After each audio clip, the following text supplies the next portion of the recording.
Halo semuanya, perkenalkan nama saya Muhammad Husni Tamrin. Di sini saya akan menjelaskan tentang Analytic Hierarchy Process.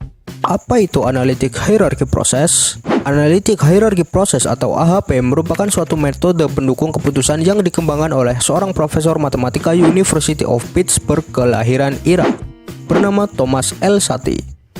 AHP merupakan metode untuk membuat urutan alternatif keputusan dan pemilihan alternatif terbaik pada saat pengambil keputusan dengan beberapa tujuan atau kriteria untuk mengambil keputusan tertentu. Hal yang paling utama dalam AHP adalah hierarki fungsional dengan input utamanya persepsi manusia. Dengan hierarki, suatu masalah yang kompleks dan tidak terstruktur dapat dipecahkan ke dalam kelompoknya. Kemudian kelompok-kelompok tersebut diatur menjadi suatu bentuk hierarki. AHP yang dikembangkan oleh Thomas L. Sati dapat memecahkan suatu masalah yang terbilang kompleks, di mana jumlah aspek atau kriteria yang ada cukup banyak. Kompleksitas ini juga dapat disebabkan oleh struktur masalah yang belum jelas, ketidakpastian persepsi dalam pengambilan keputusan, serta belum tersedianya data statistik yang akurat atau bahkan dapat dibilang tidak ada sama sekali. Apa saja dasar AHP? AHP memiliki beberapa dasar, yaitu dekomposisi. Dalam tahapan ini, struktur masalah yang terbilang kompleks dibagi menjadi bagian-bagian dalam sebuah hierarki. Tujuannya adalah mendefinisikan dari yang umum sampai yang khusus. Dalam bentuk yang paling sederhana, struktur berfungsi sebagai sarana untuk membandingkan antara tujuan, kriteria, dan level alternatif. Masing-masing himpunan alternatif memungkinkan untuk dibagi lebih jauh untuk menjadi tingkatan yang lebih detail, mencakup lebih banyak kriteria yang lain. Level paling atas dari hierarki merupakan tujuan dari penyelesaian masalah dan hanya ada satu elemen.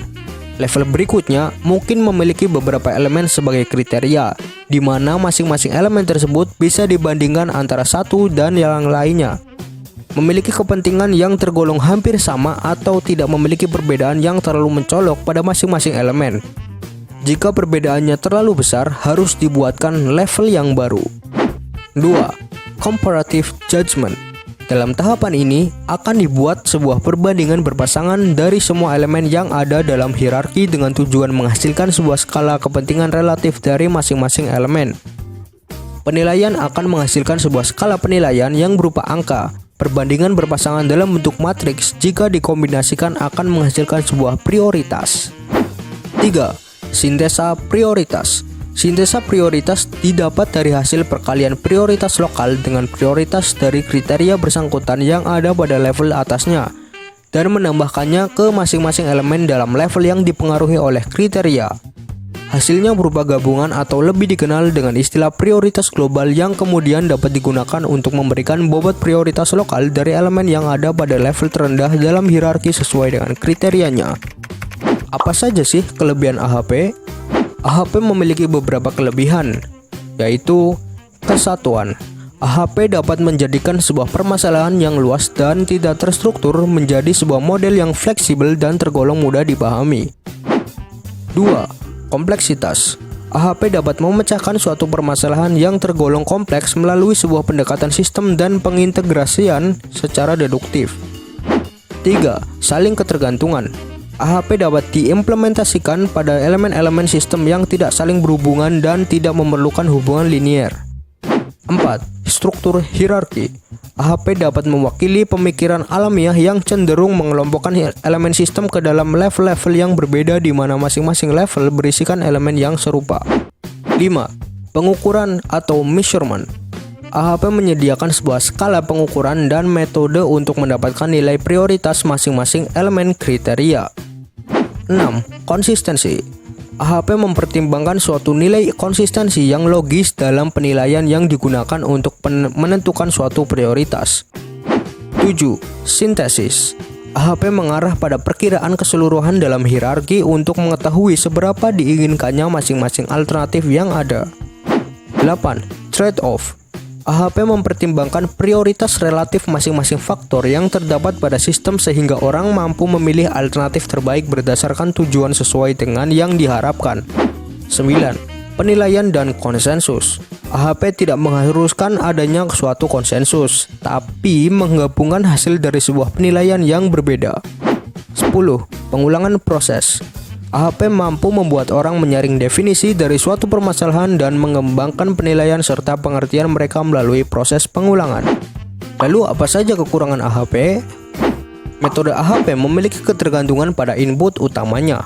Input utama yang dimaksud adalah berupa persepsi atau penafsiran seorang ahli, sehingga dalam hal ini melibatkan subjektivitas sang ahli. Selain itu juga, model menjadi tidak berarti jika ahli tersebut memberikan penilaian yang salah. Metode AHP ini hanya metode matematis, tanpa ada pengujian secara statistik berdasarkan data historis permasalahan yang telah terjadi sebelumnya, sehingga tidak ada batas kepercayaan dan informasi pendukung yang kuat dari kebenaran model yang terbentuk. Apa saja sih langkah-langkah metode AHP? 1. Mendefinisikan masalah dan menentukan solusi yang diinginkan. Dalam tahap ini, kita berusaha menentukan masalah yang akan kita pecahkan secara jelas, detail, dan mudah dipahami. Dari masalah yang ada, kita coba tentukan solusi yang mungkin cocok bagi masalah tersebut. Solusi dari masalah mungkin berjumlah lebih dari satu. Solusi tersebut nantinya kita kembangkan lebih lanjut dalam tahap berikutnya. 2. Membuat struktur hierarki yang diawali dengan tujuan utama. Setelah menyusun tujuan utama sebagai level teratas, akan disusun level hierarki yang berada di bawahnya, yaitu kriteria-kriteria yang cocok untuk mempertimbangkan atau menilai alternatif yang kita berikan dan menentukan alternatif tersebut. Tiap kriteria mempunyai intensitas yang berbeda-beda. Hierarki dilanjutkan dengan subkriteria jika mungkin diperlukan. 3. Membuat matriks perbandingan berpasangan. Matriks yang digunakan bersifat sederhana, memiliki kedudukan kuat untuk kerangka konsistensi, mendapatkan informasi lain yang mungkin dibutuhkan dengan semua perbandingan yang mungkin, dan mampu menganalisis kepekaan prioritas secara keseluruhan untuk perubahan pertimbangan. Pendekatan dengan matriks mencerminkan aspek ganda dalam prioritas, yaitu mendominasi dan didominasi. Perbandingan dilakukan berdasarkan judgement dari pengambil keputusan dengan menilai tingkat kepentingan suatu elemen dibandingkan elemen lainnya. Misalkan, terdapat 3 kriteria, C1, C2, dan C3, dan 4 alternatif, A1, A2, A3, dan A4. Maka kita akan melakukan 2 jenis perbandingan, yaitu 1. Membandingkan tingkat kepentingan suatu kriteria dengan kriteria yang lain akan membentuk matriks berukuran 3x3.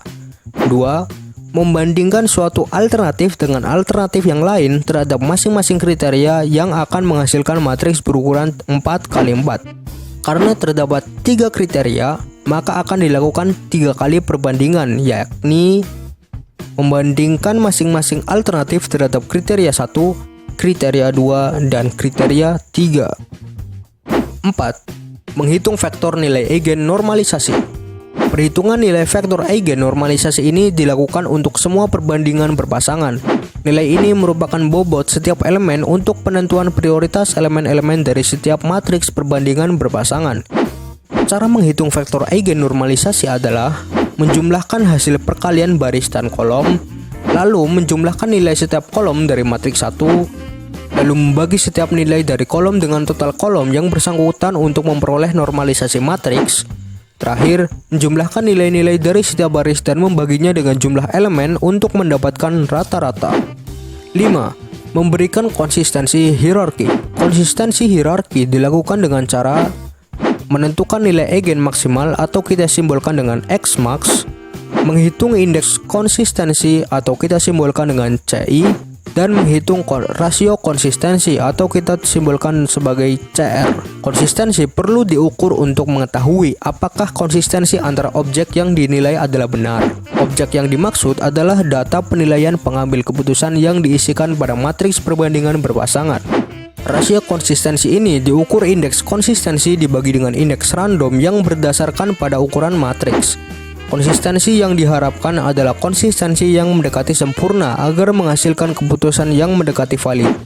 Walaupun sulit untuk mencapai yang sempurna, rasio konsistensi diharapkan kurang dari 10% atau 0,1. Apabila nilai konsistensi melebihi 0,1, akan menyebabkan konsistensi tidak 100%, sehingga disarankan agar pengambil keputusan melakukan perbandingan ulang pada matriks perbandingan berpasangan. 6. Melakukan perhitungan akhir untuk masing-masing alternatif dengan menjumlahkan hasil perkalian nilai eigenvektor normalisasi masing-masing kriteria dengan nilai eigenvektor normalisasi masing-masing alternatif. Sekian dari saya, kurang lebihnya mohon maaf, dan terima kasih.